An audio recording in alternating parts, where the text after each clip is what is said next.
Magandang hapon ho sa lahat. Ngayon ay December 31, 2023. Ang kahuli-hulihang araw at buwan ng taong 2023. Mamaya ho ay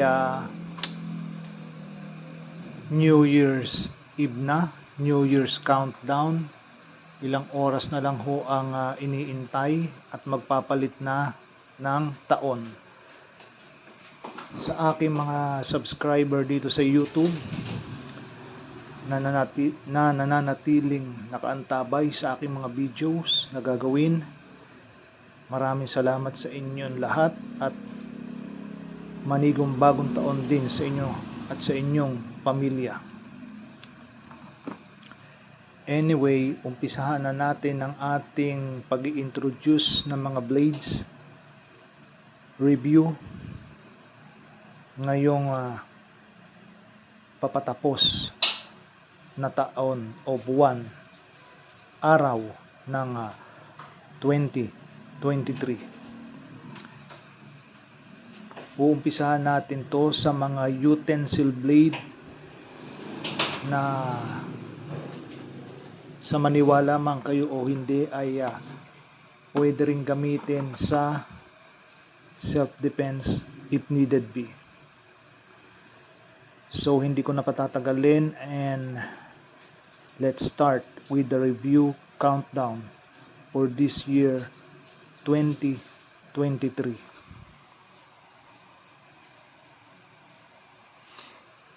Starting off with this blade.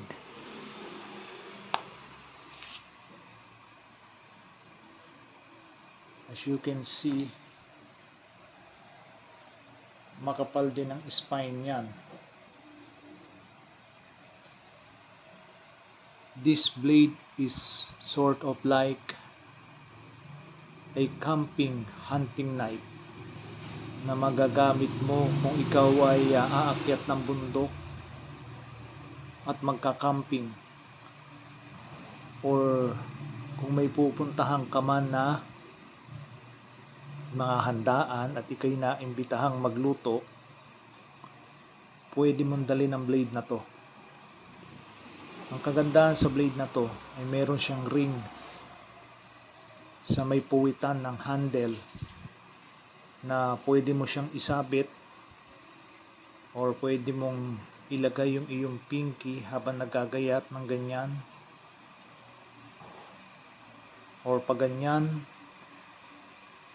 Ewan ko lang kung uubra yung ganyan, pero mas uubra yung pag ganito, paghihiwa. O pwede rin namang hindi, dahil ang purpose lang naman ito ay pansabit. So siya ay magiging panggayat. Tested and proven na ito. At siya ay matalas. Hindi nawawala ang talas niya kahit ilang beses nang gamitin. And the good thing is may sheath siya. See? Pwede nyo siyang ilagay sa bag na hindi kayo matutusok or mahihiwa dahil pointy din siya. And if needed be, can also be used in self-defense purpose kung kinakailangan. So ayan siya.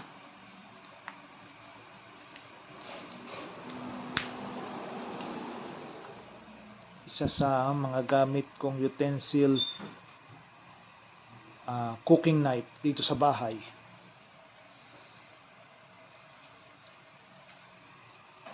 The other one is this one. Similar to this, meron din siyang sabitan. Kung nakikita nyo yan, ayan.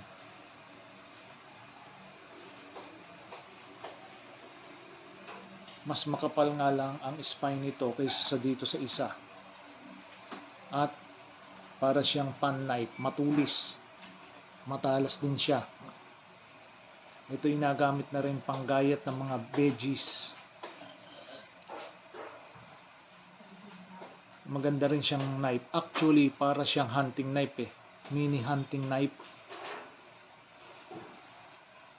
double purposes siya if titingnan yung maigi. Ayan, magandang klase siya. Like this one,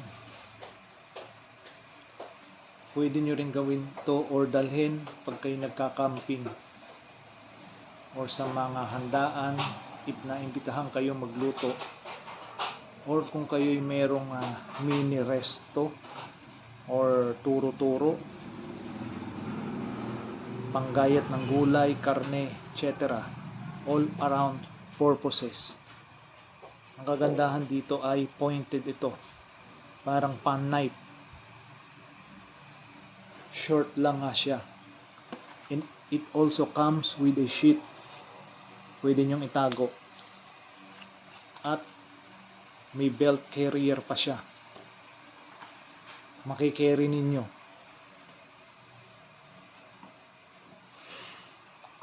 And this is the meat cleaver. Same thing din. May belt handle. Pwedeng ilagay sa baywang. Pwede din naman sa mga bag. Nasa sa inyo na rin. Ang clip nito ay nandito sa loob. Medyo may pagkamahirap nga lang. Gawa saktong-sakto lang siya at masikip. Pero pag tinanggal ninyo, ay ang kalalabasan niya.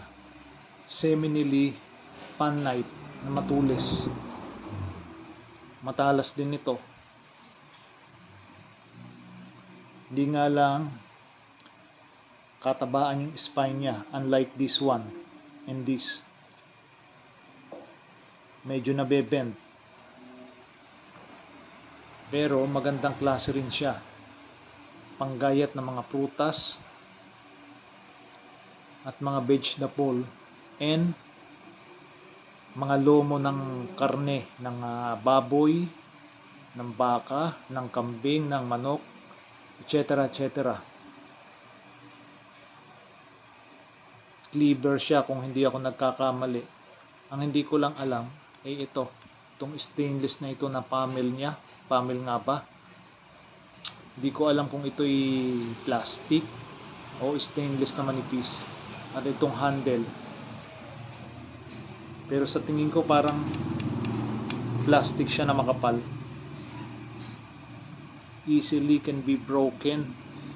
Pero kung pag-iingatan natin, pagkakagamit, hugasan din punas, tatagal to. Kagandahan lang, ang handle niya ay plastic. So hindi siya kagaya nitong dalawa na kahoy. Kapag hindi nalinisan, magko-corrode. So ito linisin lang. At kung medyo napurol,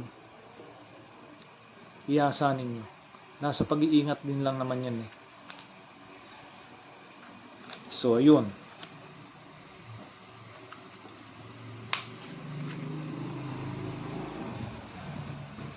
The other one is a smaller type tanto. This one is a fruit peeler. Merong makapal nito eh. Medyo pricey nga lang. Hindi ko siya binili pero nagkamali ako. Kala ko yung makapal, manipis din lang pala siya. Ang spine niya, as you can see, medyo okay din at makapal. Any type of fruit. Pwede siyang pambalat, panghiwa. Pwede rin sa mga karne, sa mga lomo, pag magdidibone kayo ng isda. Ang kagandahan lang dito, hindi halata. Pagka ganyan, kala mo kung ano lang. Malalaman mo lang siya ay knife, gawa nitong rivet niya sa hawakan. But without this, parang ordinaryo lang siyang laruan or stick. Pwede mo isukbit sa iyong tagiliran, ilagay sa bag, and can also be used as a self-defense mechanism. The only thing is maliit ang kanyang hawakan. Pag malaki ang kamay mo, kagaya ko, ayan, hirap. So in self-defense, siguro pag ganyan na lang ang hawak mo. na naturally naman ganyan ang hawak mo pag ikaw'y maghihiwa o magpipil.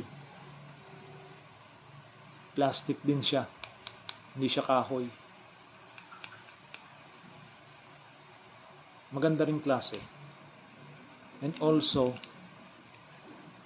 may butas siya dito sa puwitan, sa dulo na sheet, para kung basa man siya, lalabas dyan, hindi maiipon sa loob. So magandang klase rin.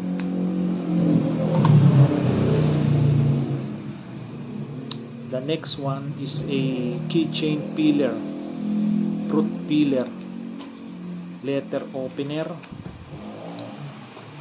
package opener, and everything in between. Malaki din siya, guys. Ayan. Nasa 199 yata ang kuha ko dito sa TikTok. Itong mga ito, tsaka ito sa TikTok ko nakuha. Itong dalawa sa ibang online seller. So anyway, matulis siya at double blade. Manipis siya, pero sakto din lang, matalas. Ito ang talagang double purposes. Pwedeng pang self-defense at pwedeng pang fruit peeler, letter and package opener at the same time. Pwede rin siyang panghiwa ng mga gulay, panggayat pala. Pasensya na sa ingay at maraming maingay sa daan gawa ng papalapit na New Year. Maraming motor nakamote na may ingay ang tambutso. Well, anyway, hayaan na lang natin sila. Going back to this, ito talaga ang double purposes as I have said. Keychain and fruit peeler, letter and package opener, and veggie slicer.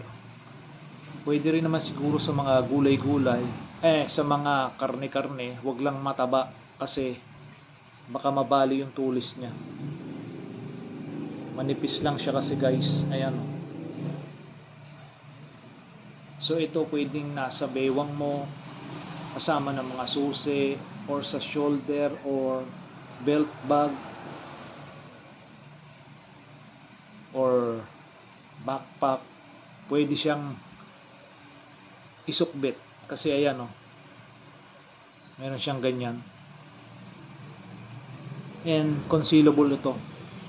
Hindi ko lang alam pag pinasok sa mall kung hindi tutunog sa metal detector, pero kung ito'y stainless, pati yung knife niya sa loob, malamang sa malamang hindi ito madedetect, kaya pwedeng ipasok sa mga yun nga, sa mga nabanggit. Basta gandahan nyo lang ang pag-conceal nang hindi kayo mahalata at makumpiska. The next one is itong itak. Thick siya, makapal. Ito ay pang butcher's knife na gamit ng mga nagtatadtad ng baka, baboy, manok, or malalaking isda. Actually, ang bigat niya ay nandito sa hawakan. Ito hindi gaano nandito ang kanyang bigat. So that pang chinap ninyo, mabigat siya. Matalas din ito. It may be a butcher's knife, a butcher's blade.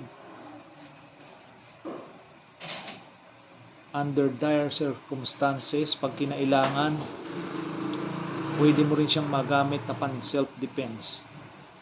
Dahil ito'y butcher's blade o cleaver na malaki.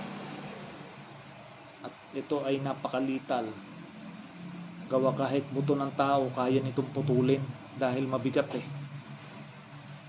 Hindi siya kalakihan kagaya ng mga standard butcher's knife or blade or cleaver or whatever it is called. But this one is durable. And actually this one is made from China, as you can see sa ukit niya, but a good one. China ba o Japan? I think China to eh. Gawa alam ko yung letter na sulat ng Hapon. And this is not a Japanese type letter or ukit. It's a Chinese one. So we can safely say that this is a Chinese made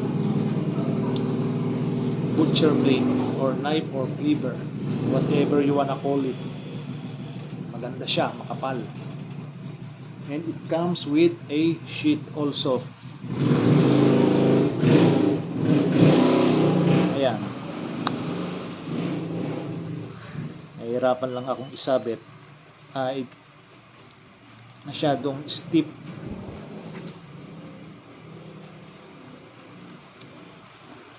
So mamaya ko na. Meron din siyang sabitan sa belt para pwedeng siyang nakadangle sa inyong bewang. At ito, sabitan kung isasabit ninyo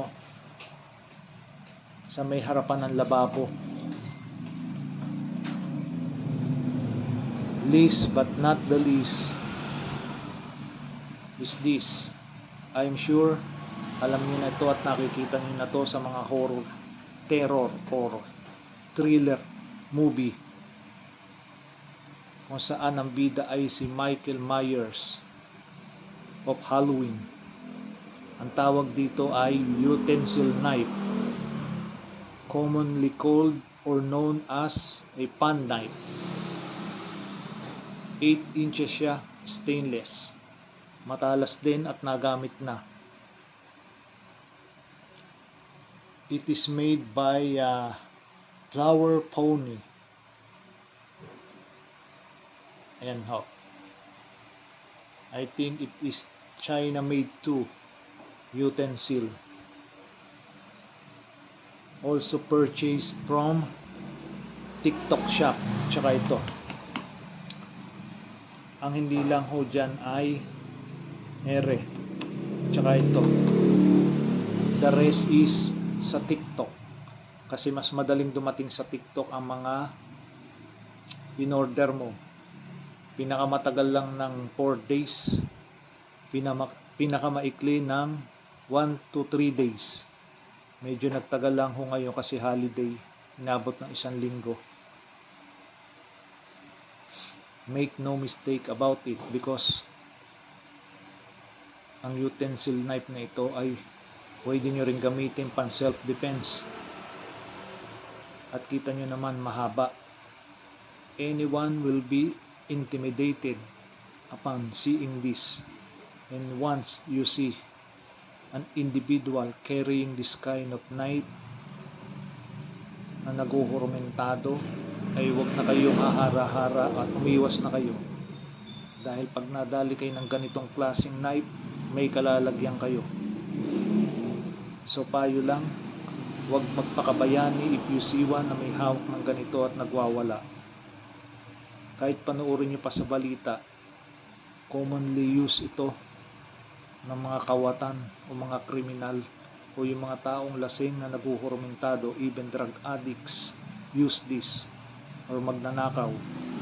Dahil this kind of knife can be easily purchased online or kahit sa mga hardware, and it is a cheap buy. Kaya maraming pwede mag-acquire ng ganitong knife. Very common. Hindi mo mapapagkamalang mga knife talaga, nakagaya nung folded type or hunting knife. Ito utensil knife, kaya ito hindi ito bawal eh. Kahit may dala ka, sabihin mo lang na magkakatay ka ng baboy, lampas ka na. Pero the lethality that it can bring to you if you hold one of this at alam ng individual kung paano gamitin, then magkakaroon ka ng malaking problema kung babangga ka. Hindi mo naman pwedeng basta na lang ang tawag dito, tanggalin ito sa kamay niya dahil mahaba ito. Didiretso ito sa katawan ninyo. At tsak wala kayong buhay pag kayo nadali nito. The lethality of this is 110% deadly compared to other knife. Dahil ito'y fixed blade. Stainless type. Meron pang mas mahaba nito na 10 to 12 inches na ganito rin. Pan knife or utensil knife na gamit sa pagluluto or gamit sa paghiwa sa mga baboy, baka, manok, isda sa palengke. So, ito siya.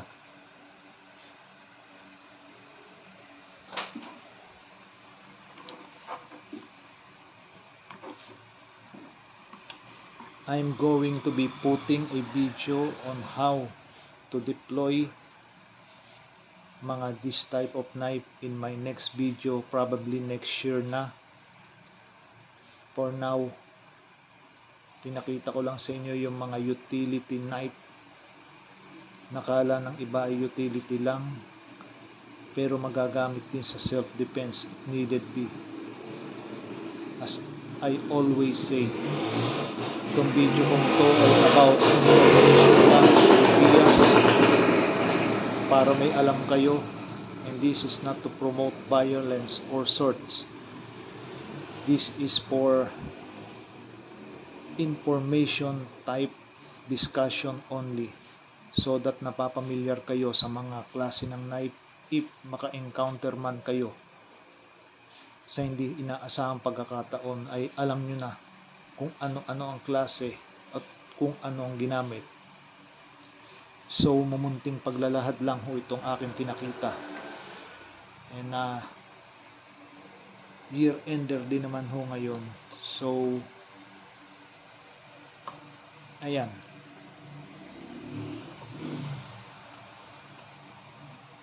Pinapakita ko at pinaalam sa inyo ang lahat. So I think hanggang dito na lang muna ho ang aking paglalahad sa oras at araw na to. And see you guys next year. And be sure to stay tuned for more video upload dito sa aking channel sa YouTube, Christom76. Like and subscribe and share to your friends nang sa ganun ay nakakakuha sila ng informative na aral at ideas about my topic regarding self-defense. So, dito ko na muna tatapusin ang aking videos, and maraming salamat sa mga subscriber ko dito sa YouTube at mga followers sa aking TikTok account. Mulit-muli, Merry Christmas and Happy New Year uli sa ating pong lahat. Peace.